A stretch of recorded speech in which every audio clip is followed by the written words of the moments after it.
Saudara, polisi telah menetapkan YA, kekasih artis Tamara Tiasmara, sebagai tersangka kasus meninggalnya anak Tamara di sebuah kolam renang di Jakarta Timur.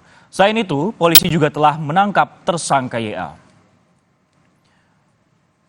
Melalui pesan singkat kepada Kompas TV, Kabid Humas Polda Metro Jaya, Kombes Ade Arisyam Indradi, membenarkan soal penetapan tersangka kekasih Tamara berinisial YA. Kabid Humas Polda Metro Jaya menyebut sudah tersangka dan ditangkap hari ini.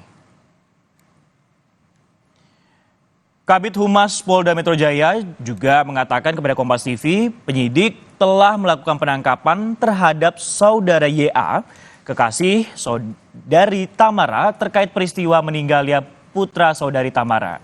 Penangkapan dilakukan di daerah Pondok Kelapa, Jakarta Timur, di rumahnya. Selanjutnya, tersangka dibawa ke Subdit Jatanras di Treskrimum Polda Metro Jaya untuk dilakukan pemeriksaan. Untuk mengetahui informasi terkini, ada jurnalis